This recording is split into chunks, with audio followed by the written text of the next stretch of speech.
Bonjour à toutes, bonjour à tous. Bah, écoutez, merci beaucoup de nous écouter aujourd'hui pour cette première édition de la table ronde sur les pépites tech avec un sujet qui est passionnant pour tous, qui est le recrutement et le recrutement des talents, notamment en startup. Pour vous donner juste un petit historique, donc moi je me présente avant tout, donc je suis Sylvain, je suis cofondateur de la société Les Pépites Tech. Les Pépites Tech, on est une société qui mettons en avant des startups, mettons en lumière des startups et ce depuis 7 ans. Une communauté de 150 000 membres aujourd'hui, donc on a à peu près 10 000 porteurs de projets, on a référencé plus de 10 000 startups. Bon, bien évidemment, on s'attache à ce que notre annuaire soit le plus à jour possible, hein, parce que vous savez très bien que les startups, ça vit, ça meurt, et c'est normal. Donc, du coup, notre annuaire est toujours à jour. L'idée ici, c'est on met en lumière les startups depuis 7 ans, et on s'est dit, voilà, on fait des interviews de porteurs de projets, on a pas mal de tips and tricks justement à donner à la différentes communautés. Notamment sur les sujets, enfin différents sujets qu'on traite. Et le premier sujet qu'on a voulu traiter, c'est du coup le recrutement en startup, parce qu'on sait, donc moi-même je sais en tant qu'entrepreneur, la difficulté que ça peut être de recruter quelqu'un, de fidéliser quelqu'un, de créer cette culture d'entreprise.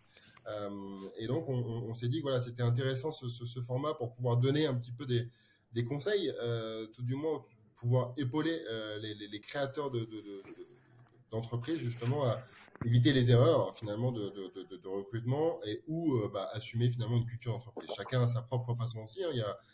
Quand on dit RH, donc c'est ressources humaines, donc il y a l'humain derrière, donc forcément chacun a sa propre culture d'entreprise et chacun sa propre liberté de gérer sa propre société et ses collaborateurs. Euh, donc voilà un petit peu pour le constat, un petit peu le pourquoi est-ce qu'on lance cette table ronde. Donc on a fait en sorte, grâce à Romain d'ailleurs, qui nous écoute, qui est en shadow pour cette table ronde, qui est organisateur de tout ça. On a réuni un petit panel de différents entrepreneurs justement à différents stades de maturité, avec des cultures différentes aussi d'entreprise, pour essayer que cette table ronde soit riche, qu'à vous permettre, en tout cas à toutes et tous, de pouvoir rebondir sur différentes problématiques, peut-être même RH, que vous rencontrez. Euh, donc voilà, sans plus attendre, j'ai présenté donc les pépites tech, le nouveau format de table ronde. Maintenant, peut-être, on va faire un petit tour des panélistes. Ce que je vous propose, déjà, je vous remercie à tous, hein, vous quatre, pour avoir accepté l'invitation et être avec nous pour cette première édition de la table ronde. Ce que je vous propose, c'est peut-être vous présenter votre activité, également le nombre de collaborateurs que vous avez, comme ça on se rend compte un petit peu de votre stade de maturité et un petit mot, peut-être un petit mot, voilà, sur la culture de votre entreprise et vraiment les points forts de votre société. Est-ce que éventuellement on commence par Nima qui est juste à ma droite sur l'écran?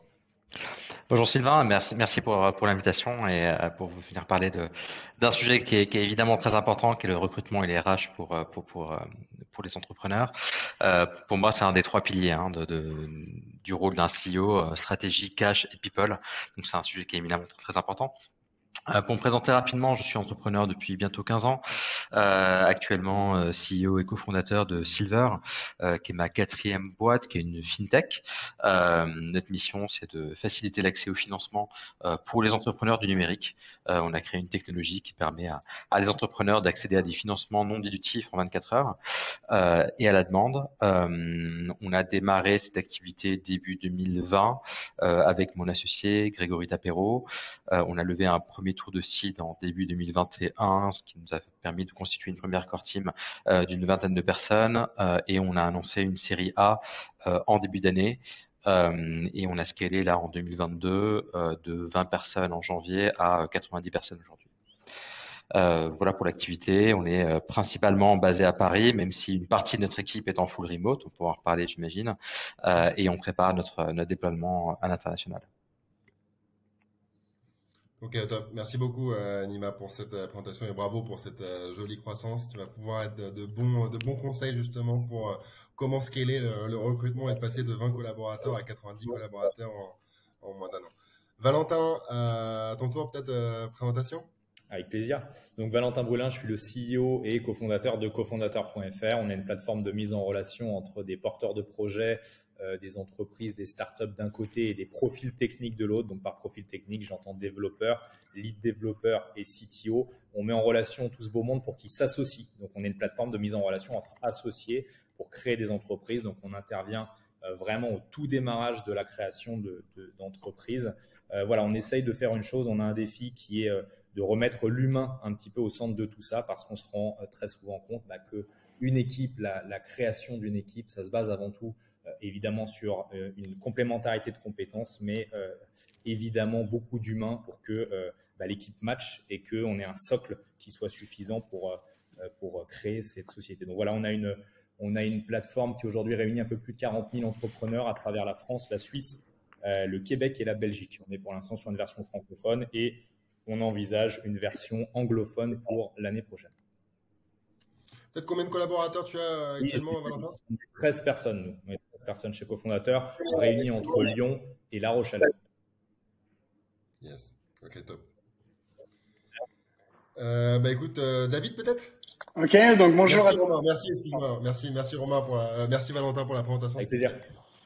Donc, bonjour à tous et merci en effet pour cette invitation. Donc c'est un plaisir de venir parler de ce sujet passionnant qu'est le recrutement. Donc moi je suis David Bernard, donc je suis psychologue du travail de formation, donc spécialisé en psychologie quantitative, et donc je suis le CEO fondateur d'Assess First, donc qui est une société de la HR Tech qui a développé une solution donc qui va permettre d'évaluer le potentiel des candidats, mais au-delà du CV. C'est-à-dire que l'idée, ça va être de pouvoir, au travers de ce système d'évaluation, de prédire la capacité des personnes à réussir et à être engagées dans les jobs pour lesquels nos clients recrutent. Donc aujourd'hui, on travaille avec 3500 entreprises réparties dans 40 pays et on est 114 ou 115 aujourd'hui, et avec la particularité de tous travailler en full remote, donc avec des gens répartis un petit peu partout en Europe et dans le monde également. Voilà. T'as commencé quand à cette First? Alors, on a commencé il y a très longtemps, c'était en sortant de la fac, 30 jours après avoir eu mon diplôme, c'était il y a quasiment une vingtaine d'années maintenant. On va d'ailleurs fêter nos 20 ans le 29 août prochain, donc semaine prochaine, tout simplement. Ok, top. Merci beaucoup David, super expertise aussi, à la fois d'entrepreneur mais aussi sur le sujet. Donc c'est vraiment chouette de t'avoir avec nous. Nicolas, du coup des Tipeee, qui est une pépite de notre site. Hein, donc écoute, je te laisse te présenter. Merci déjà pour l'invitation d'aborder le recrutement. C'est un nouveau canal de sourcing qui n'existait pas auparavant. L'idée des Tipeee, c'est de se dire qu'il y a plein de talents tout autour de nous, sur les lieux de vie, que ce soit à la sortie des métros, dans les centres commerciaux ou au pied des immeubles, et c'est de les mettre en relation avec des entreprises qui recherchent. Comment ça marche? C'est très simple, c'est avec la même méthodologie que les assos que vous croisez dans les rues. Vous savez, les assos qui vous abordent avec comme Médecins du Monde, comme aide, et qui vous disent bonjour, est-ce que vous avez un instant à m'accorder pour pouvoir donner tous les mois en fait à ces organisations? J'ai utilisé mes 15 ans d'expérience dans ce domaine-là, parce que c'était dans le secteur dans lequel j'étais, dans le sourcing de candidats, parce que je ne comprenais pas pourquoi des personnes qui avaient des talents qui n'arrivaient pas à trouver différentes entreprises qui recherchent. Parce qu'à l'heure d'aujourd'hui, il y a 300 000 postes non pourvus faute de candidats, et de l'autre, il y a des entreprises qui peinent à recruter. Pourquoi ces deux mondes ne se rencontrent pas? Et c'est pour ça qu'en fait, il n'y a rien que...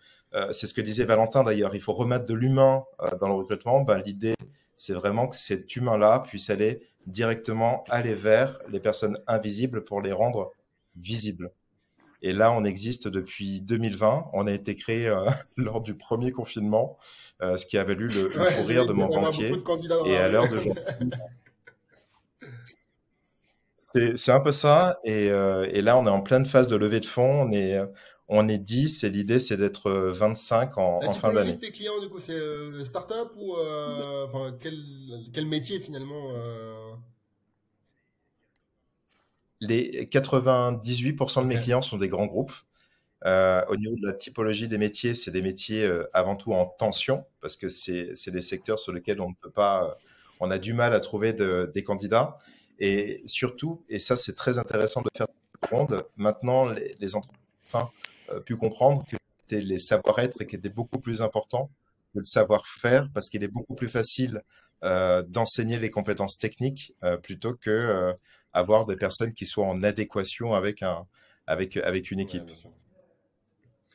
Ouais, ok, bah écoutez, merci à tous pour votre présentation, c'est très clair. Donc je vous le disais, je pense qu'on a un panel assez riche avec différentes expertises, donc hâte de rentrer dans le cœur du sujet. On a déjà eu quelques statistiques qui ont été dites, en effet 300 000 postes à pourvoir et qui on n'arrive pas à trouver les bonnes ressources.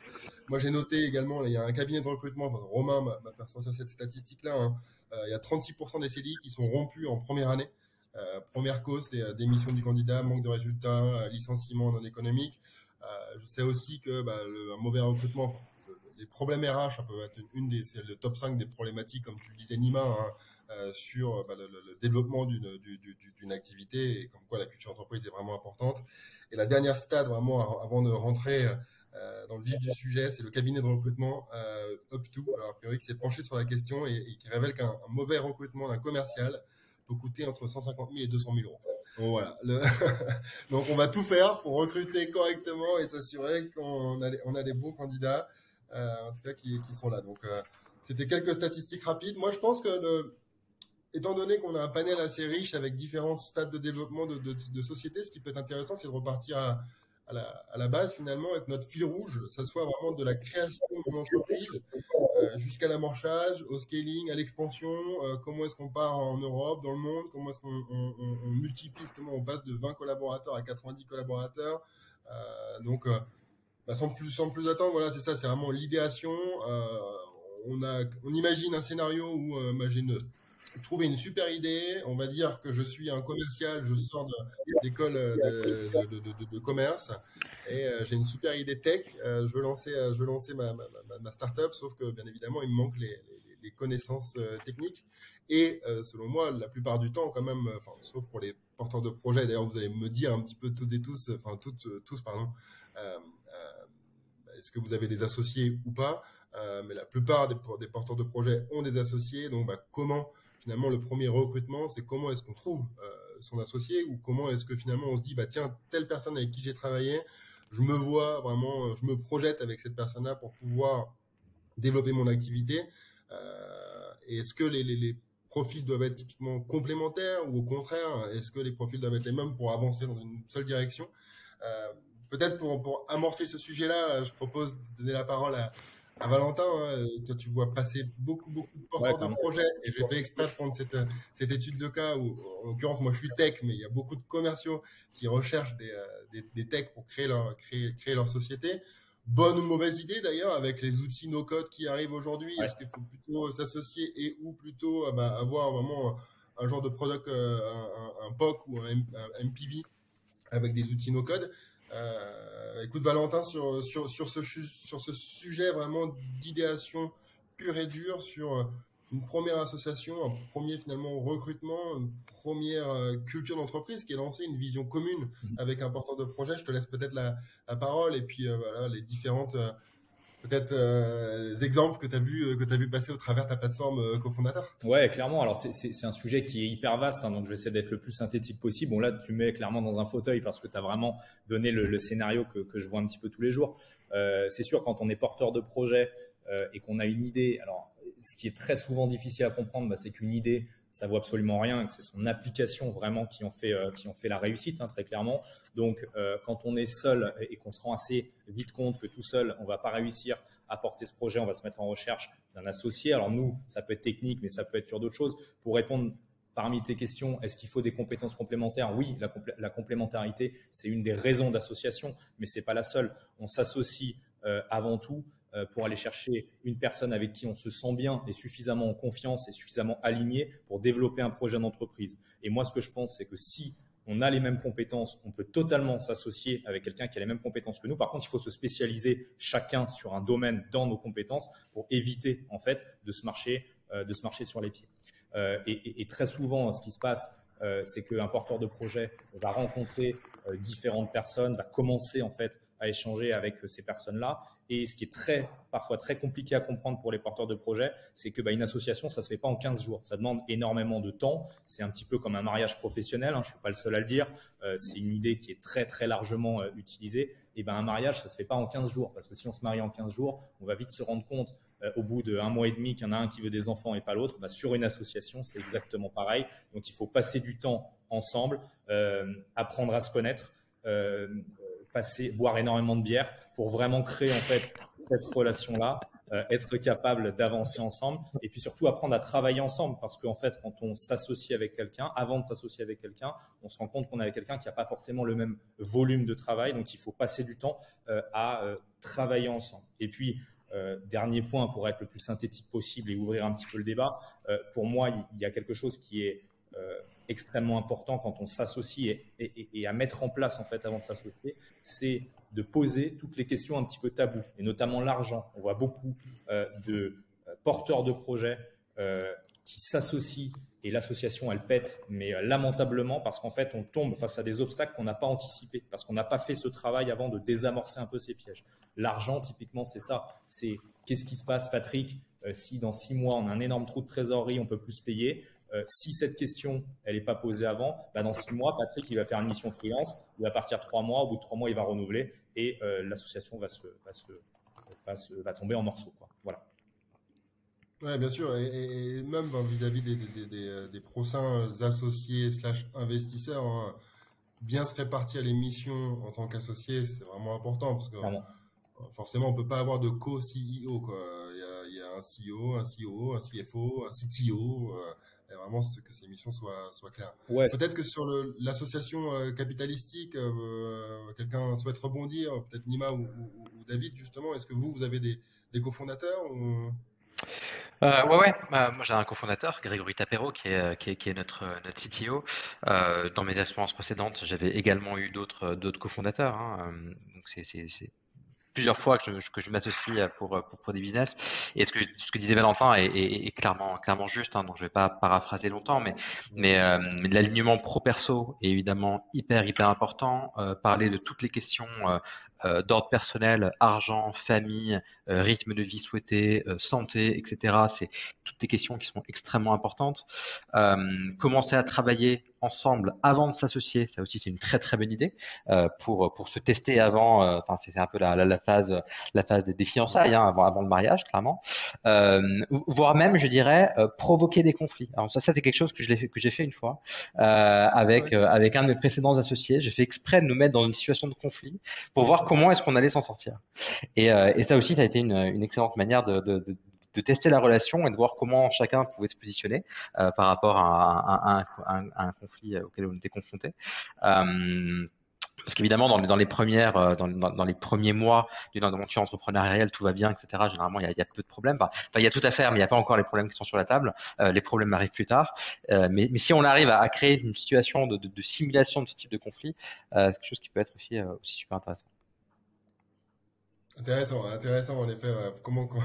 Après, encore faut-il trouver le bon exemple pour créer un conflit, mais c'est intéressant. Ouais. David, oui, alors quelque chose à rajouter? Ouais, écoute, moi j'ai eu un associé pendant 19 ans, donc qui a choisi de prendre une autre voie l'année dernière. Donc ce qui a entraîné notre vidéo et ainsi de suite. Mais ouais. En fait, moi mon associé, si tu veux, c'était un ami d'enfance, donc avec lequel on se connaissait, mais au travers du skateboard. C'est-à-dire qu'on faisait du skate ensemble, on faisait des trucs comme ça. Et donc c'est vrai qu'on s'est retrouvés et vraiment un peu par hasard. C'est-à-dire qu'on avait pris nos chemins avaient un peu divergé. Donc lui était parti dans une ville, moi à l'autre bout de la France. Et donc du coup on s'est retrouvés un peu comme ça. Ça a été comme une évidence de travailler ensemble. Après, c'est vrai que entre faire du skate ensemble et bosser au quotidien au développement d'une boîte, ça n'a absolument rien à voir. Donc nous, on n'avait pas forcément pris le temps de parler de tous ces sujets. Et c'est vrai que notamment au départ, tu sais, on parlait tout à l'heure de la bonne répartition des tâches, c'est-à-dire on peut avoir des profils un peu similaires sur certains aspects, mais très très important quand même assez rapidement de pouvoir se dire qui s'occupe de quoi dans la boîte. Ça, je pense que c'est vraiment crucial. Et moi, j'ai quand même tendance à penser que ce qui est hyper important, c'est une complémentarité en effet des compétences, mais après, il faut que la vision, là où on veut emmener la boîte, et en effet aussi sur certaines certaines conditions, c'est-à-dire on en a déjà parlé, mais le rapport à l'argent, ce genre de choses, en fait, il faut que ce soit relativement aligné. Ouais. Et même, tu vois, on va en reparler, j'imagine, mais toutes les questions de la culture, le rapport à la confiance, quel type de culture tu veux instiller dans ta boîte, à partir du moment où il commence à y avoir des décalages, il risque d'avoir 2-3 bumps in the road, quoi. Et puis ça se sent vite, finalement, à travers les équipes.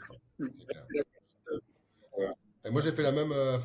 Moi, j'ai 2 associés pour parler de ma petite histoire aussi avec Eldorado. Donc, moi, j'ai mon associé historique qui est ami des bandes d'école, finalement, mon école d'ingé, qui est Thibaut.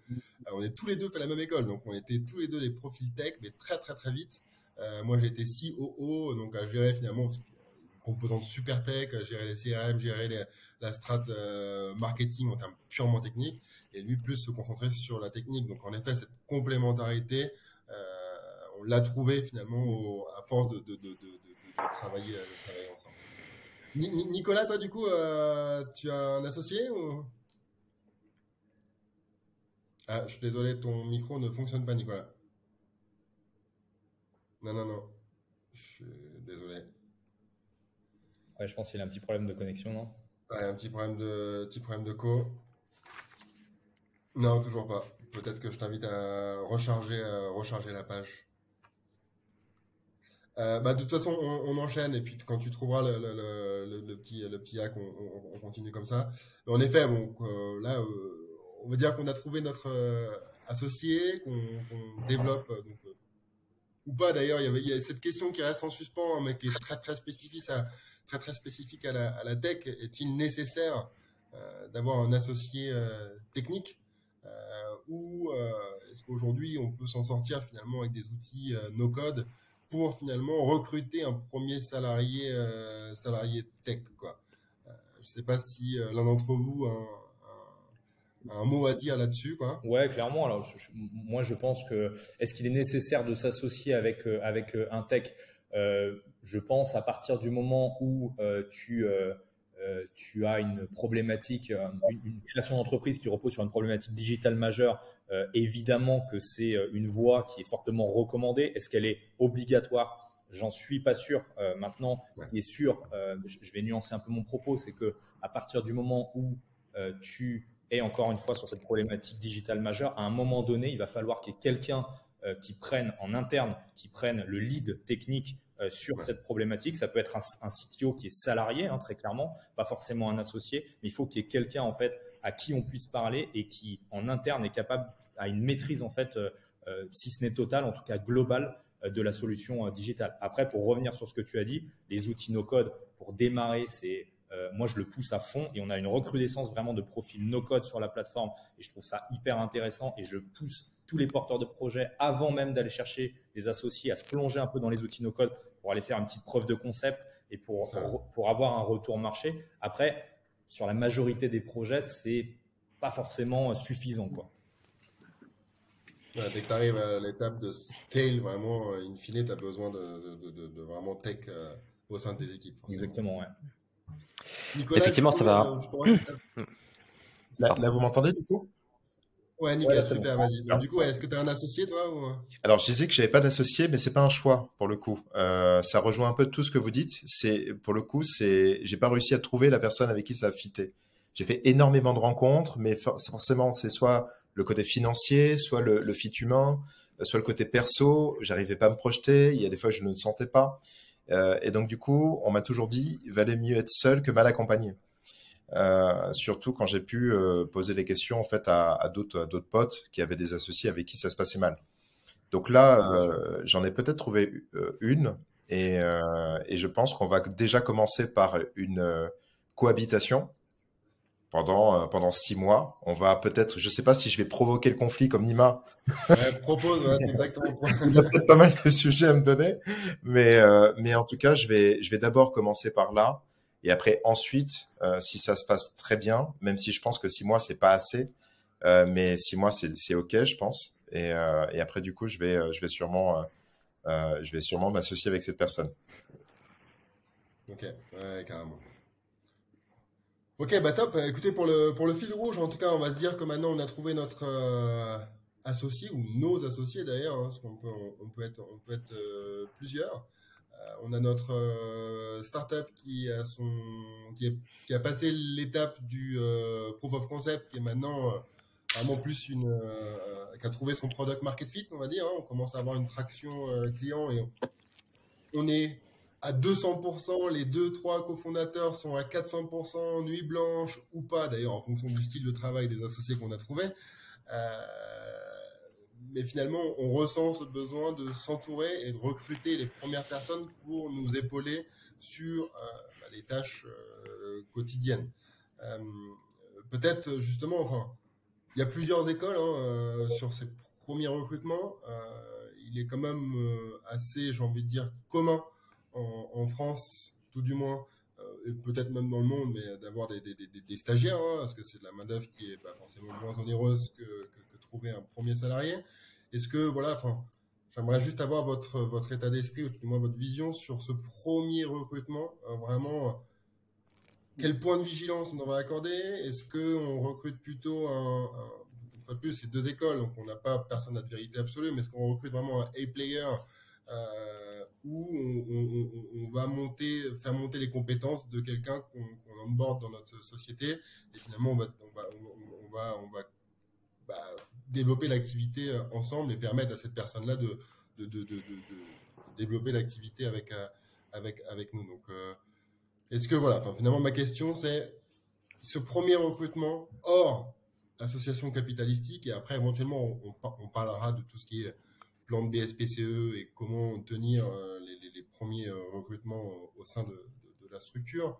Voilà, quels sont les points de vigilance et surtout est-ce que on se dirige plus vers quelqu'un de senior ou on prend finalement une maturité professionnelle un petit peu moindre, donc éventuellement un stagiaire ou un alternant, enfin il y a plein de modèles, ou un freelance pour ce premier recrutement.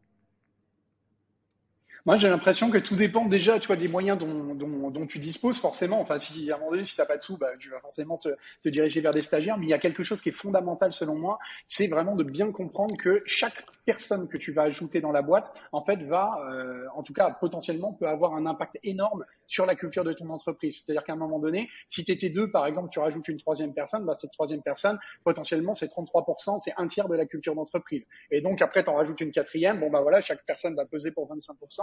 Et en fait, si tu te plantes quand tu as 200 personnes sur un recrutement, oui, ça peut faire des dégâts, mais c'est quand même assez dilué. Alors que quand tu es deux, que tu en rajoutes un troisième et que le troisième potentiellement peut foutre le bordel ou en tout cas, tu vois, ne pas être complètement aligné par rapport, que ce soit la vision, que ce soit la culture, que ce soit ce genre de choses. Donc, je pense que dans tous les cas, c'est hyper important de recruter au tout départ des personnes qui vont avoir des capacités parce qu'on n'est pas encore au stade de la spécialisation à ce moment-là. Donc, des personnes qui ont la capacité à prendre en charge pas mal de tâches, qui sont relativement polyvalentes et surtout avec un très fort potentiel d'évolution. Enfin, moi, c'est ce que je ferais, quoi, tu vois. Ouais, bien sûr. Après, David, pour alimenter en fait ce que tu disais, c'est que la culture d'entreprise, c'est ce qu'il y a de plus important. Et ça, c'est évident. Mais par contre, tout le monde n'a pas ce réflexe-là. C'est-à-dire qu'on va plutôt, par réflexe, se dire qu'on a besoin de tel type de profil. Donc, on va regarder un peu ce qui est en train de se faire. On va faire des copier-coller avec des fiches de poste. Et finalement, c'est pas du tout adapté nos propres besoins. Et ça, c'est la grosse erreur, en fait, de ce que je vois par rapport à des clients avec qui on travaille. Donc, du coup, on va reconstruire la fiche de poste au réel. Un business developer chez toi, ça va pas du tout être la même chez Nima, pas du tout la même chez Valentin. Et donc, du coup, avant même cela, il faut vraiment bien définir toutes les tâches qui vont être effectuées. Et bien évidemment, la culture d'entreprise va être extrêmement importante pour la rétention de la personne, parce que c'est ce qui va faire après ensuite que 1, 2, 3, 4 personnes qui vont être en adéquation avec ta culture d'entreprise, ça va être assez contagieux, au même titre que si tu as le moindre problème avec un collaborateur. Contrairement à ce que... Alors, j'y mettrai une nuance par rapport à ce que tu disais. 2 personnes peuvent avoir beaucoup plus d'impact que 100.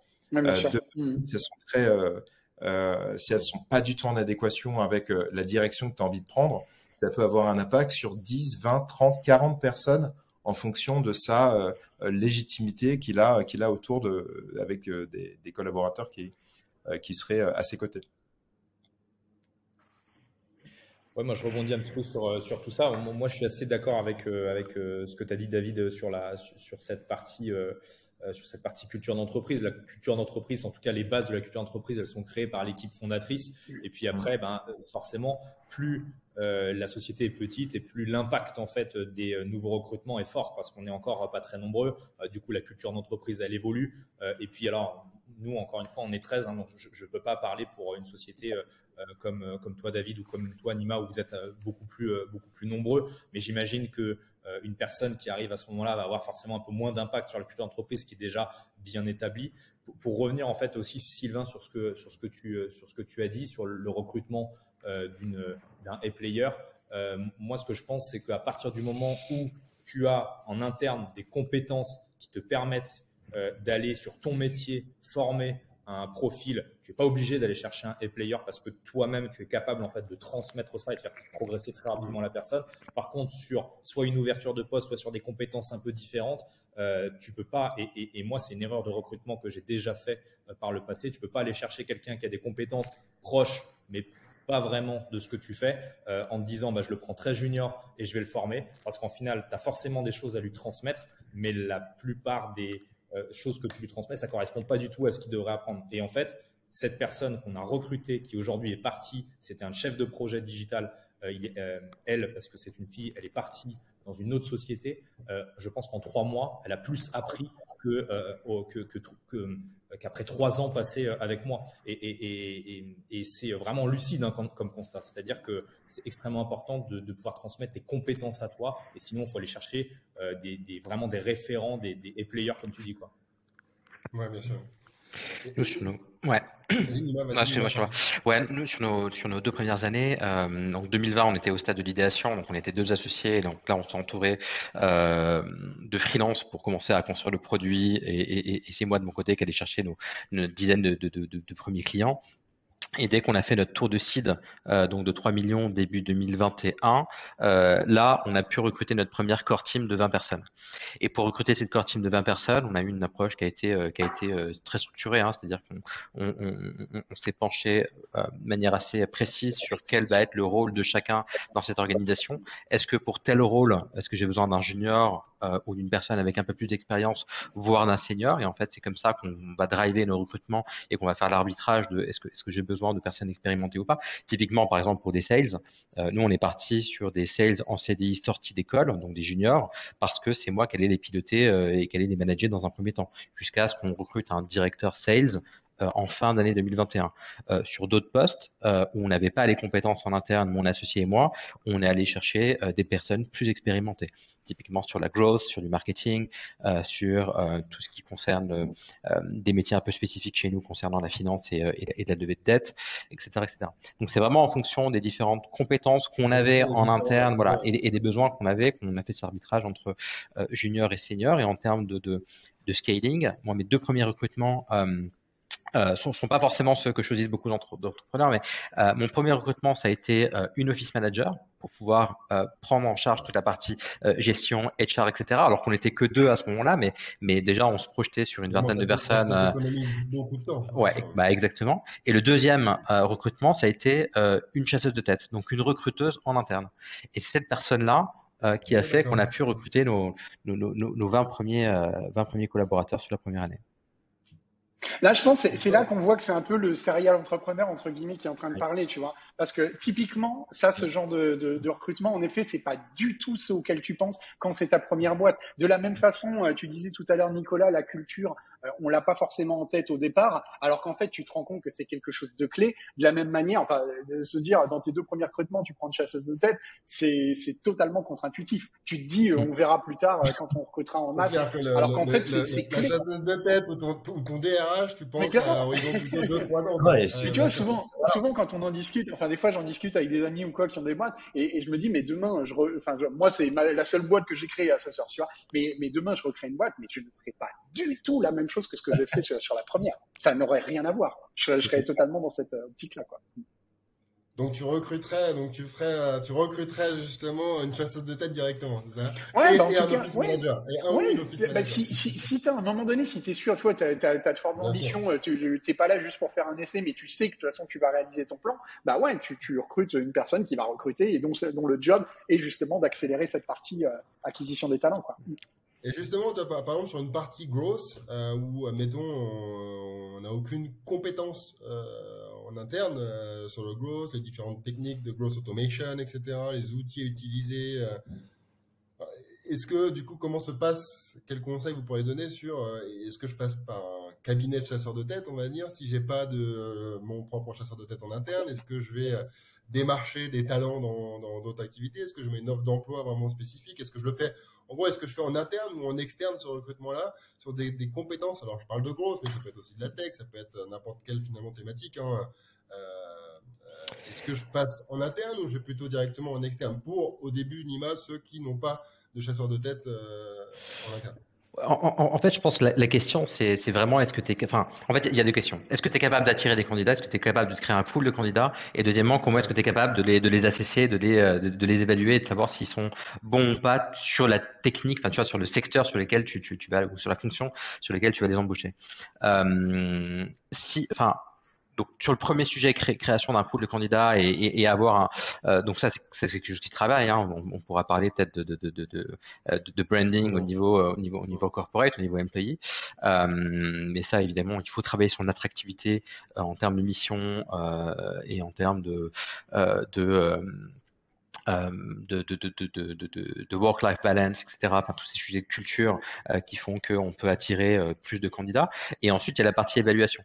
Et donc, pour chaque sujet, tu pourrais te dire, je le fais en interne ou j'externalise. Tu pourrais très bien dire, en fait, j'ai un ou une chasseur de tête en interne qui va pouvoir faire ce travail d'attirer des candidats, mais cette personne-là va pas pouvoir juger techniquement des compétences des personnes que je veux recruter. Mais dans ce cas-là, il faut que je fasse cet assessment-là. Donc, soit tu peux le faire en tant que fondateur parce que tu as eu une expérience passée sur ce sujet, soit si tu peux pas le faire, il va falloir que tu trouves dans ton réseau, dans ton entourage, voire que tu payes. Je pense qu'il y a certaines boîtes aussi qui te permettent de te mettre à disposition des experts pour venir vraiment assesser sur la partie technique les candidats que tu as sourcés.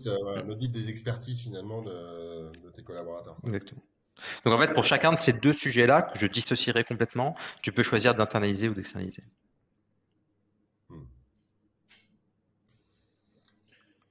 Tout le monde est là d'accord? Oui, complètement. C'est hyper complexe parce que je crois que je sais plus si c'est toi, David, qui avait parlé de ça, mais ça dépend aussi du budget du porteur du projet. Forcément, parce que si tu n'as pas de budget, a priori, tu n'auras pas les moyens de faire appel à un chasseur de tête. Donc, du coup, ça se pose aussi comme question, quoi. Aussi. D'ailleurs, sur la question du budget, à partir du moment où on a un plan de recrutement d'une vingtaine de personnes sur une année, moi je conseille quand même fortement de recruter, enfin d'internaliser la partie, la fonction de recrutement en interne. Économiquement, c'est clairement rentable. Là, typiquement sur 2022, chez Silver, on a dû passer de 20 collaborateurs à on sera une centaine en fin d'année. Et ce qu'on a fait en début d'année, et ce qu'on avait un peu anticipé d'ailleurs en fin d'année dernière, c'est de recruter davantage de recruteurs. Donc là, on a eu en début d'année 5 recruteurs en full-time chez nous. Ouais, d'accord. Un recruteur, c'est 20 profils par an en moyenne. Et par rapport à ton expérience, Nima, là, au tout début, j'imagine que le RH, le recrutement, ça demandait beaucoup de temps. Et plus ta société grandit, moins tu alloues de temps, ou finalement, c'est un temps qui est incompressible, le temps à passer justement à recruter des talents. Tout dépend, j'imagine, un petit peu du processus. Mais est-ce que tu es encore impliqué, par exemple, sur la 100e ressource? Tu es encore impliqué dans ce processus de recrutement ou pas, toi? Je suis personnellement impliqué sur 100% des recrutements, mais pas avec mais j'y passe pas le même temps. Sur des profils d'individual contributors, je passe une demi-heure en dernière étape de recrutement. Donc c'est un temps qui est relativement limité, mais je le passe sur toutes les nouvelles recrues qu'on a actuellement. Mais ensuite sur des postes de VP ou a fortiori des postes C-level, là je peux passer plusieurs heures sur un recrutement pour une personne. Ouais, par personne. Donc du coup c'est un temps qui est quand même assez important. Donc ça va vraiment dépendre du type de profil. Ouais, bien sûr.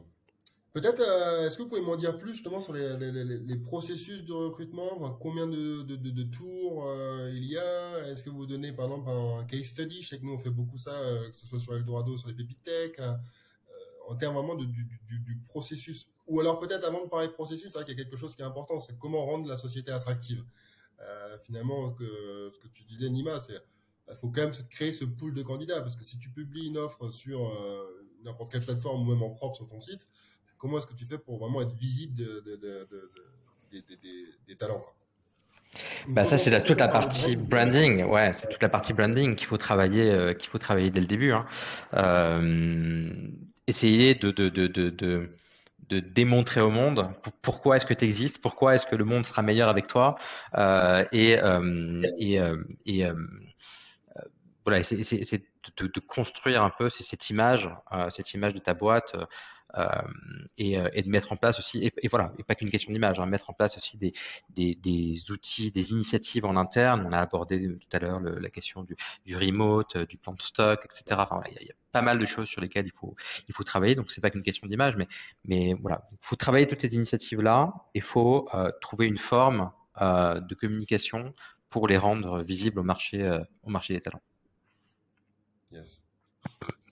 Ouais, c'est ça. Et pour rejoindre un petit peu ce que dit Nima, alors nous, on est forcément encore une fois sur une beaucoup plus petite structure, mais aujourd'hui, nous, sur ce qu'on observe sur les candidats qu'on reçoit, c'est qu'il y a de plus en plus de convictions qui sont assez fortes par rapport à moi. Alors moi, j'ai 31 ans, hein, mais par rapport même à ma génération, mon arrivée sur le marché du travail, il y a des convictions qui sont très fortes sur la partie écologique, sur la partie sociale, sur la partie développement personnel.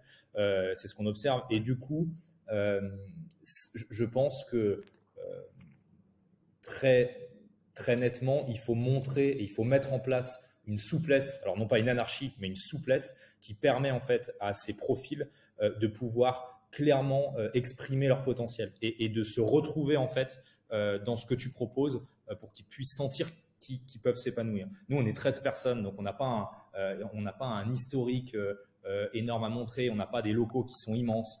On n'a pas en fait ce matériel ou bien cette historique qui pourrait attirer, ni même des conditions géographiques. On est en plein centre de Lyon, alors c'est très sympa, mais voilà. Mais par contre, vraiment sur ce que tu véhicules en termes à la fois de culture d'entreprise et de conditions de travail, je pense que c'est hyper important et qu'il y a beaucoup de choses à faire là-dessus.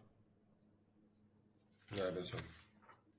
Si je peux ajouter, je pense que c'est hyper important justement de ne pas être trop dans l'image, tu vois. Selon moi, ça part vraiment de ta culture. Il faut vraiment partir de qui tu es fondamentalement et se dire, parce que parfois on peut avoir tendance à se dire, ce qu'il faut, c'est justement que j'ai un talent pool le plus large possible, comme ça derrière je peux choisir, machin.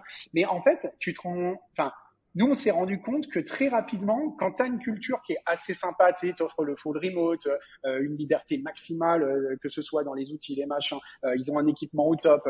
Et si tu joues trop là-dessus, tu finis par attirer en fait des personnes qui viennent mais pas pour les bonnes raisons. Et en fait, ce qui est hyper important déjà, c'est de communiquer, comme tu l'as dit, Nima, sur ta raison d'être, quelle est ta vision, en quoi tu veux changer le monde, pourquoi le monde est meilleur avec ta boîte que sans ta boîte en fait, et pourquoi on devrait, ça serait dommage si jamais elle disparaissait, et comment chacun va pouvoir créer une vraie différence en venant rejoindre ton entreprise et comment chacun va pouvoir participer à cette mission.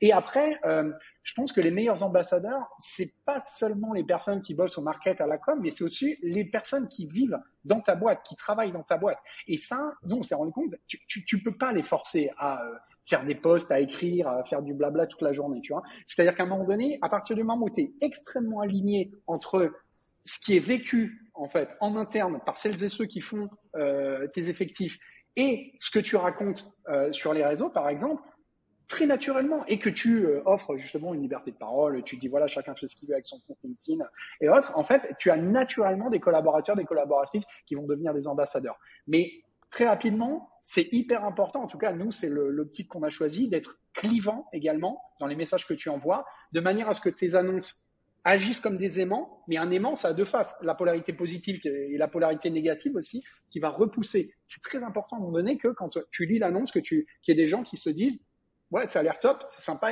tu peux bosser depuis l'autre bout du monde, mais c'est pas pour moi. Clairement, moi, je vais pas m'éclater dans cette boîte, quoi.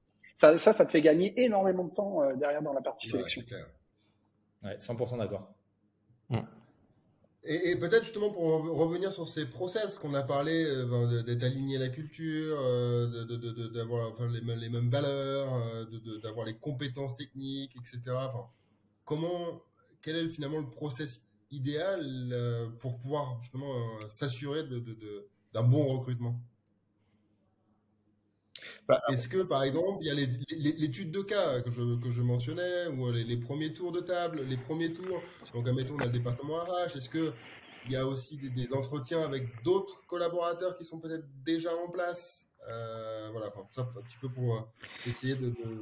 Je te rapidement parler des process de recrutement chez nous, donc ils sont spécifiques à chaque poste, mais dans la grande majorité, on va avoir entre 4 et 5 rounds différents, avec un premier round HR plutôt porté sur les motivations, des rounds avec les managers, où on va forcément passer par une étude de cas, des rounds de team fit, pour aussi rencontrer d'autres collaborateurs du même niveau, potentiellement dans d'autres départements, pour voir aussi si côté culture ça colle ou pas.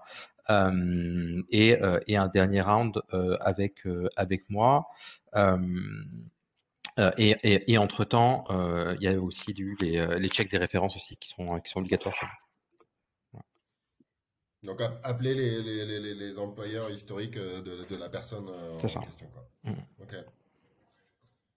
David, alors, si tu veux, nous, on a adopté une approche qui peut être jugée un petit peu radicale, hein, c'est-à-dire qu'en fait, le premier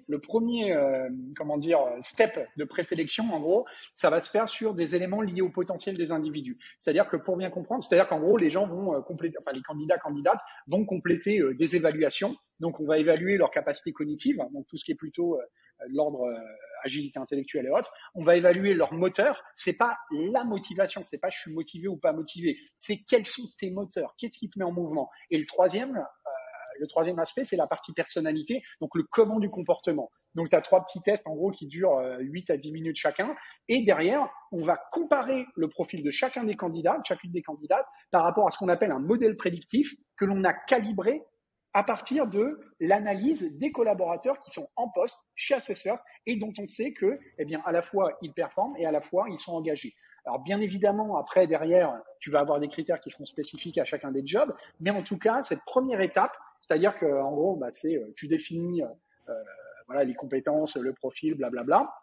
Mais on a quand même, d'un point de vue culturel, une empreinte, on va dire, un modèle prédictif qui va être commun à l'ensemble des personnes dans la boîte. Donc, les personnes postulent. Donc, elles aient été, y compris si on les approche, si on fait de l'approche directe, on leur demande de compléter à cette sphère, en gros, leur profil. Ensuite, on compare. Si on est au-delà de 60 ou 70%, on met le curseur en fonction de l'attractivité de l'annonce, les personnes vont passer le step suivant ou pas, en fait. Ça arrive des fois, 59,999, on va pas plus loin. Et puis derrière, tu vas avoir un point avec le hiring manager, donc le manager opérationnel.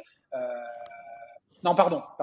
Il y a un point de qualification téléphonique avec le RH, avec les talent acquisition. Ensuite, point avec le hiring manager, avec mise en situation derrière et avec une autre personne. Et ensuite, moi, je fais la dernière validation plutôt sur la partie culturelle. Et j'en profite aussi. C'est aussi un moment, si tu veux, au moins, parce qu'il y a quand même une grosse concurrence là entre les différentes boîtes pour attirer les talents, où tu vas vendre la boîte, vendre la vision. Pourquoi? Moi, je leur explique, par exemple, pourquoi j'ai créé Assessors, en quoi on veut changer le monde et en quoi je pense qu'ils peuvent y participer, quoi.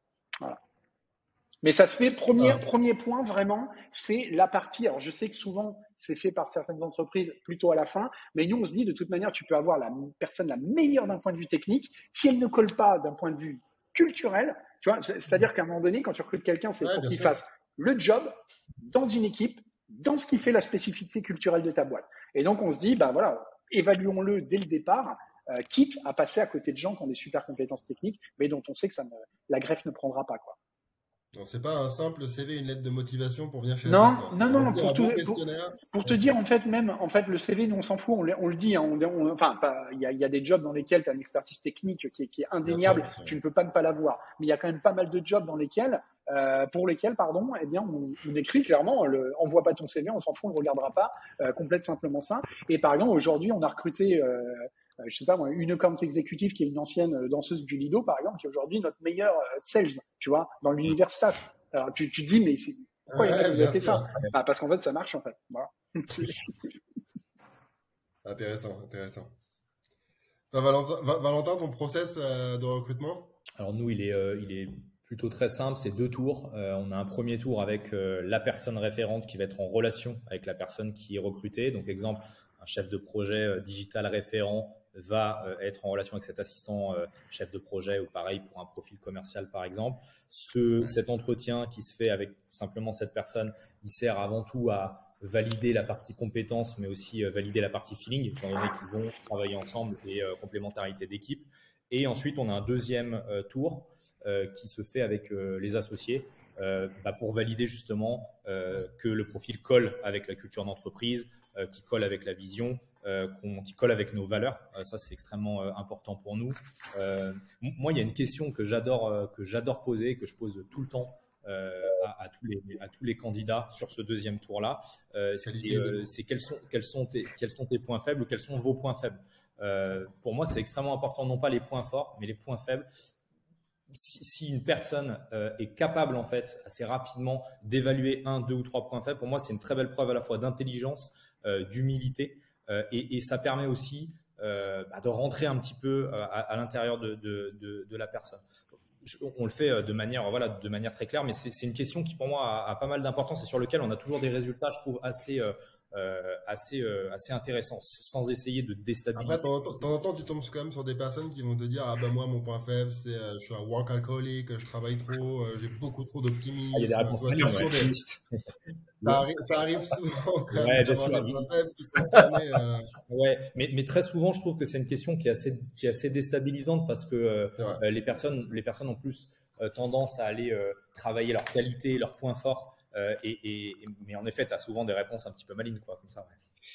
Ouais. C'est hyper intéressant ce que tu disais. Il y a une autre manière de. Ouais. Non, vas-y, Nicolas. Je disais juste qu'il y avait une autre manière aussi de détourner un peu cette question-là, c'est raconte-moi un échec, par exemple. Et là, les gens peuvent un peu moins s'échapper. Excuse-moi, Nima, tu peux répéter? C'est quoi? C'est raconte-moi un échec professionnel que tu as vécu et voilà, et raconte-moi toute l'histoire autour de cet échec-là. Ça permet aussi d'aborder des côtés un peu plus, que les candidats ne racontent pas spontanément. Tu vois, c'est exactement ce que j'allais dire, Nima. Tu vois, c'est non seulement raconter l'échec, mais c'est comment il a su réagir par rapport à cela et s'il devait recommencer. Quelles seraient les solutions qu'il pourrait mettre en place. Ça, c'est hyper important parce que ça nous permet de nous projeter. Et c'est intéressant aussi de parler de mise en situation par rapport à des choses que nous rencontrons régulièrement dans notre boîte. Comme ça va permettre aussi de le mettre dans le vif du sujet, quoi. Et donc ça, c'est hyper important parce que c'est vrai que quand tu demandes les pistes d'amélioration, les défauts, on a toujours les mêmes réponses. Je suis perfectionniste. Et ça, on en a jusque là quand on entend ce type de réponse, quoi. Carrément. Écoutez, non, c'est très clair. J'ai peut-être une des dernières questions parce qu'on voit qu'on est quand même bien pris par le temps déjà, et que le temps de tout le monde est précieux dans cette salle. Sur la mixité, est-ce que de temps en temps, comment est-ce qu'on Moi, j'ai déjà été dans le cas où typiquement, je sais pas, on manque d'un sexe ou de l'autre, homme ou femme d'ailleurs, on se force à aller chercher soit un homme, soit une femme. Et de temps en temps, c'est dur de se dire, pourquoi est-ce que finalement je me limite à ça? Parce que, alors je sais pas, c'est le genre de pression aussi, mais le fait comment est-ce que en tant que recruteur, on peut se dire, passer outre cet aspect de mixité, il est bien évidemment important, mais je me suis déjà personnellement retrouvé dans des cas où, sur le round final, à 2 profils équivalents, je vais choisir soit l'homme, soit la femme en fonction un petit peu de la parité et du besoin des équipes aussi. Donc j'imagine que c'est aussi en écho avec la culture de l'entreprise, quoi. Et je dis homme-femme, ça peut être tout type de mixité finalement de culture d'entreprise, hein. Est-ce que vous êtes déjà vous-même retrouvé dans cette situation-là où finalement le cerveau du recruteur ne fait plus vraiment attention à ces aspects vraiment compétences, personnelles, etc. parce que c'est la fin du tour de table et dans tous les cas les 2 personnes sont bonnes. Donc est-ce que vous avez quelque chose à dire justement sur ça? Est-ce que vous avez déjà vous-même vécu ce sentiment? C'est un sujet qui est très important. Nous, typiquement, aujourd'hui, on a beaucoup plus d'hommes dans notre boîte que de femmes, et clairement, c'est quelque chose qui me pose problème. On est, même temps, on est dans la tech et on est dans la finance. Donc, on est dans deux secteurs qui sont quand même relativement davantage masculins que féminins. Mais en fait, je pense que c'est pas forcément en bout de course où il faut se dire, ben tiens, en fonction des profils que j'ai sur la table, est-ce que je vais pas plutôt favoriser un genre plutôt que l'autre? Mais il faut plutôt travailler le problème en amont. Et il faut s'assurer qu'en amont, tu puisses avoir un pool de candidats qui soit équilibré en termes de diversité. Et ça va être la meilleure manière ensuite de pouvoir recruter les meilleurs talents en faisant abstraction de ce genre-là sur tu vois, dans ton processus de décision. Moi, clairement, ça me pose un peu problème de me dire, tiens, je vais plutôt orienter ma décision de recrutement en fonction du genre, parce que je préfère vraiment avoir une approche qui soit plus performance-based, etc. Mais pour pallier à ça, il faut qu'en amont de mon tunnel de recrutement, j'ai un pool de candidats qui puisse être le plus diversifié possible. Ouais, carrément. Et je pense que ce sujet, ouais, tu peux le traiter, ne serait-ce que même au tout départ. Par exemple, dans la rédaction des annonces, tu as des offres. Tu as des mots, si tu les emploies, par exemple, si tu emploies un vocabulaire guerrier, oui, bien évidemment, tu vas être un repoussoir, en fait, pour les femmes et tu vas avoir tendance, statistiquement, à attirer beaucoup plus d'hommes. De la même façon, si tu postes tes annonces toujours sur les mêmes job boards, que tu vas, je sais pas, tu te dis, bah tiens, moi je tape uniquement le top 3 des écoles de commerce ou d'ingénieurs, bah t'étonnes pas d'avoir que des mecs, tu vois, des mecs blancs en gros qui ont 25 balais. Mais franchement, c'est hyper important. C'est-à-dire que, tu vois, par exemple, un des intérêts de recruter sur la partie potentielle, c'est-à-dire de se dire, je m'intéresse aux capacités cognitives, à ce qui motive les gens, à leur comportement naturel, parce que ça, tu pourras pas le changer de toute façon. Tu peux pas changer la vitesse du processeur. Tu peux pas motiver une personne. Je veux dire, à un moment donné, si ça doit venir de l'intérieur. Et de la même manière, tes comportements naturels, ils sont fixés. Tu peux les faire évoluer, mais tu peux pas les changer radicalement. En fait, quand on étudie la façon dont tous ces éléments-là sont répartis au sein de la population générale, tu te rends compte que tu n'as pas de distinction en fonction de l'âge, en fonction du genre, en fonction de l'orientation sexuelle, en fonction de l'origine, du quartier dans lequel la personne vit. Et donc, le truc, c'est que si tu recrutes si tu fais la première présélection sur ces critères, naturellement, normalement, tu dois avoir un pool qui est relativement équilibré. Alors, bien évidemment, il y a des secteurs qui sont très, très genrés. Tu parlais de la finance, tech, finance, voilà, t'es pas aidé dans double ta peine. réflexion. J'ai envie de te dire double peine, exactement. Mais ce que je veux dire, c'est que quand tu vas aussi faire un effort pour élargir ton sourcing, c'est-à-dire aller taper d'autres canaux que ceux que tu avais l'habitude d'utiliser, franchement, ça te permet quand même d'équilibrer. Tu vois, par exemple, nous, au départ, quand on était, je sais pas, de 12, 13, 14, 15, 16, on était majoritairement, on devait être à 80% une équipe de bonhommes. Là, on est quasiment à 50-50, en fait, tu vois. Après, ça veut pas dire qu'on est parfait, ça veut pas dire que, mais, enfin, je rejoins chacune des personnes ici. C'est-à-dire que moi, je ne ferai pas un recrutement, je ne me dirai pas, je vais privilégier une femme, un homme ou X ou Y caractéristiques parce qu'il faut que je fasse l'équilibre. Non, à un moment donné, tu recrutes la personne qui est la plus compétente, qui a le plus fort potentiel, et c'est comme ça, quoi. Et si ça déséquilibre temporairement, bah c'est pas grave. Mais bon, si tu fais les choses bien à la base, normalement. Pour alimenter ce que tu disais, David, il y a quelque chose de très important là du sens des mots. Il y a l'écriture inclusive.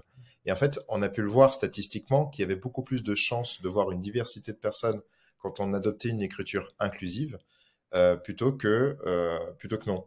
Et donc ça peut être aussi très intéressant de pouvoir réécrire vos annonces. Vous allez voir que finalement, vous allez avoir beaucoup plus de femmes qui vont postuler, ou d'hommes, je ne sais pas. Tout dépend en fait du poste pour lequel vous cherchez. Ouais, bien sûr. Très juste. Ouais, c'est clair. Ce qui est marrant, c'est que quand tu commences, enfin, maintenant, ça commence à être un peu dans les normes, ouais, ça se généralise un peu. Mais au départ, nous, quand on a commencé à faire ça sur certaines annonces, enfin, tu te fais insulter, quoi. Tu as des gens, enfin, ils ont du sang qui coule des yeux quand ils lisent le truc, alors que tu te dis, mais les gars, on se détend, quoi. Tu vois, c'est un point, c'est un truc, tu mets un E à la fin, et en vrai, c'est pas grave. C'est pas grave, quoi, tu vois. Mais t'as quand même tout un ensemble de représentations qui tournent autour de ça. Tu te dis, si je recrute, s'ils écrivent en écriture inclusive, ça veut dire qu'ils sont comme ci, comme ça. Voilà, ça va, quoi. Enfin, c'est juste une façon, en effet, d'être plus inclusif et c'est pas grave. C'est un gros débat, hein. C'est bien de le soulever, David, hein. C'est un énorme débat et ça continuera. Donc, du coup, l'idée, c'est d'essayer les deux, hein. Enfin, c'est de faire en fonction de vous, ce que vous ressentez. C'est ça le plus important. C'est votre feeling. Ouais, très bien. Écoutez, peut-être un des derniers sujets, si ça vous va, si tout le monde est encore disponible quelques minutes, c'est justement, j'aimerais bien quand même aborder ce concept des BSPCE, parce qu'on a beaucoup d'entrepreneurs justement qui créent leur société, ça a l'air d'être assez commun de donner des BSPCE. Je ne sais pas ce que vous l'avez fait. Enfin, quels sont un petit peu vos conseils? À quel moment aussi? Parce qu'on disait, un associé, il faut travailler 6 mois, puis lui donner ensuite s'associer capitalistiquement. Est-ce qu'on fait la même chose avec un collaborateur? Est-ce qu'on se teste?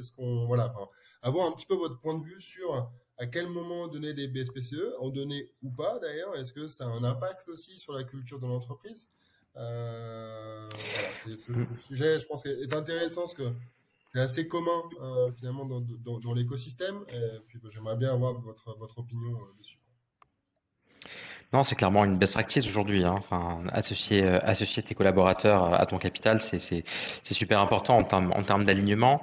C'est un vrai levier de motivation. C'est aussi un marqueur d'appartenance aussi à une boîte. Enfin, moi, je trouve que c'est évidemment hyper important. Dans mes précédentes aventures, j'avais un peu tardé parfois à le faire. Enfin, dans ma dernière boîte, je l'avais mis en place un peu de manière tardive parce que c'est un sujet qui prend du temps quand même pour l'entrepreneur, le temps de mettre en place le fonds de stock, etc. Il y a toute la partie légale, co. Là, chez Silver, on a décidé de le faire dès le début et pour tout le monde. Donc, tous nos collaborateurs ont des BSPCE qui sont activés dès la fin de la période d'essai. Avec voilà, des modalités de vesting qui sont les plus best practices qu'on puisse trouver, et avec des niveaux qui vont être différents en fonction des rôles. En fait, il va y avoir ce qu'on appelle le strike price, hein, c'est-à-dire le pool de BSPCE en valeur qui va être fonction du salaire chez nous et qui va être accéléré, ce pool-là, ce pourcentage-là, va être accéléré en fonction du rôle, en fonction de la position. Donc pour les contributeurs individuels, nous, typiquement, c'est 20% du salaire brut annuel et pour des postes de manager et de head-off, ça peut monter à 30-40%. Et ensuite, pour des postes C-level, là, c'est vraiment beaucoup plus à la carte, ça peut être encore beaucoup plus élevé. Moi, je rejoins parfaitement Nima. Alors, nous, c'est une chose qu'on a fait l'erreur de ne pas mettre en place tout de suite, alors qu'on était vraiment une petite structure. Et en fait, on se rend compte, après l'avoir mis en place, que déjà, premièrement, sur des petites structures, c'est de plus en plus réclamé par les candidats. Surtout, nous, on a une configuration particulière parce qu'on est une plateforme d'entrepreneurs. On prône vraiment l'entrepreneuriat. On a tous, et c'est extrêmement important pour nous dans le process de recrutement, c'est quelque chose que je n'ai pas dit tout à l'heure, mais on ne demande pas à un candidat d'avoir déjà monté une société, mais au moins d'avoir un peu cette culture de l'entrepreneuriat, d'avoir une curiosité vers l'entrepreneuriat, d'avoir fait un side project, d'avoir monté un petit site e-commerce. Ça, c'est extrêmement important pour nous de montrer qu'on est sur des gens qui ont envie de faire les choses. Et en fait, en mettant en place ce système de BSPCE, on se rend compte qu'on transforme ou on valide en fait cet esprit entrepreneurial et cette envie de s'investir dans la société. Et cette envie de s'investir dans la société, ça ne veut pas dire y passer 80 heures, ça veut dire vraiment en fait, c'est notre société, on est tous ensemble et on avance en fait sur une vision commune. Et je pense que c'est extrêmement important et on encourage nous tous les porteurs de projets à le mettre en place dès le démarrage, quoi. Après, il faut apporter beaucoup de pédagogie autour, hein, parce que c'est quand même un outil qui est quand même un peu complexe. Et c'est pas juste distribuer des BSPCE pour distribuer des BSPCE, mais je pense que ça permet aussi d'aborder des questions de la valorisation de la boîte à un instant T, de l'ambition qu'on a pour la valorisation de la boîte, est-ce qu'il va y avoir d'autres rounds de levée de fonds, oui, non, etc. Et comment le capital de l'entreprise va évoluer dans le temps. Je pense que ça permet vraiment de sensibiliser aussi tous tes collaborateurs sur ces sujets vraiment capitalistiques et liés à l'entreprise elle-même, quoi. Donc c'est aussi un excellent terrain de pédagogie, je trouve. Carrément. Après, au niveau, sur les BSPCE, c'est très clair. Je pense qu'en effet, j'aime bien aussi ce que tu dis, Nima. Tout le monde en a, finalement. C'est pas que les top management ou quoi. C'est tout le monde à sa propre échelle est incentivé sur la société. Donc tout le monde participe à la création de valeur. Donc, c'est ça. En fait. Donc, c'est complètement fair. Peut-être une dernière question sur le remote, parce que donc on a toi Nima, c'est en hybride ou pas? Alors nous sur l'équipe tech, là où on a plus de mal à recruter, on est en full remote first et on est sur 10 files horaires aujourd'hui. On a des personnes qui bossent depuis, ça va de New York à l'Europe de l'Est. Et là, avec des people qui sont pour certains en full remote et qu'on voit jamais au bureau. Et pour l'autre partie de l'équipe, on est plutôt remote friendly. Donc c'est un modèle beaucoup plus hybride. D'accord. Toi, David, c'est full remote, les 120 collaborateurs? Ouais, mais c'est full remote en fait depuis un peu plus de 2 ans maintenant. Écoute, on avait des superbes bureaux rue du Sentier qu'on a rendus justement. Et ouais, maintenant, bah écoute, on a des collaborateurs qui sont installés depuis partout. Alors après, ce qu'il faut bien comprendre, parce que parfois on peut dire ouais, full remote, ils font ça, c'est pour faire des économies, nanana. En fait, pas du tout. Ce qu'il faut comprendre, c'est que nous, ça nous coûte pas du tout moins cher que ce que ça nous coûtait auparavant, parce qu'on a pris, si tu veux, toute une partie du budget qui était dédiée à aux locaux, enfin, voilà, tous les frais que tu peux avoir quand tu as des bureaux, et en fait qui est redistribué à chacune des collaboratrices annuellement. Donc avec une partie qui est gérée à un niveau individuel pour pouvoir prendre des coworking, prendre un Airbnb, des trucs comme ça quand ils ont envie, et une autre partie qui est gérée par les managers, par les manageuses, de manière à lorsqu'ils emmènent, je sais pas, 15 personnes en Grèce ou 22 personnes à Marrakech, ils puissent régler les villas, les trucs comme ça, quoi. Et on a également donc, tout un système où on va pouvoir également. Bon, ça, bon, en tout cas, ils se plaignent pas pour l'instant. Et puis, on a également aussi tout un système qui permet de les équiper avec le meilleur matériel possible, tu sais, avoir la bonne table, l'écran qui va bien, enfin tout, quoi. Enfin, de la souris, le clavier, le machin. Et après, justement, entre les 18 ans d'avant et les 2 dernières années, ouais. Est-ce que tu as des temps forts? Est-ce que tu as des temps forts dans l'année quand même pour engager, enfin, les fameuses discussions de la machine à café, etc. Comment est-ce que est-ce qu'il y a un temps fort par semaine en ligne où tout le monde se rejoint? Non, il n'y a pas de point fort. En gros, si tu veux, on a 2 fois par an, donc un team building avec l'ensemble des personnes de l'équipe. Là, fin septembre, là, on emmène tout le monde à Ibiza, par exemple, pendant 3 ou 4 jours, je crois. Et après, le truc, qu'il faut comprendre, c'est que être en full remote, ça veut pas dire que chacun travaille tout seul dans sa cave, machin, tu vois. C'est-à-dire que typiquement, on a des équipes sales. T'as quand même pas mal de gens qui sont sur Paris. Ils se voient. Alors, ça va être certains une fois par semaine, d'autres une fois tous les 15 jours. On a un partenariat avec des espaces de coworking qui permettent aux uns et aux autres, lorsqu'ils le désirent, de pouvoir se voir régulièrement. Et en fait, le truc, c'est que les gens se voient quand même assez régulièrement, tu vois. Et alors après, c'est pas toute la boîte en même temps, ça c'est seulement 2 fois par an, mais ça permet de vivre des relations, enfin, ça permet de faire vivre la culture, de créer des moments, des temps qui sont extrêmement forts. Et surtout, ça t'amène à te centrer sur ce qu'on appelle, tu vois, la relation intentionnelle. C'est-à-dire, on se rend compte, il y a beaucoup de gens qui vont te dire la créativité, ça arrive à la machine à café, ceci, le truc informel. C'est pas vrai. À la machine à café, tu demandes comment s'est passé ton week-end. Tiens, t'as vu, machine, elle fait ceci avec cela. Non, mais on s'en fout en fait. En fait, quand tu commences à te dire, ok, là, si je veux avoir une relation avec quelqu'un, vraiment, je vais y passer un peu de temps. Et je vais être avec cette personne pendant 15 minutes, 20 minutes, 30 minutes peut-être. On a une appli comme ça sur Slack qui nous perd toutes les semaines, tu sais, qui est les donuts, je crois que ça s'appelle.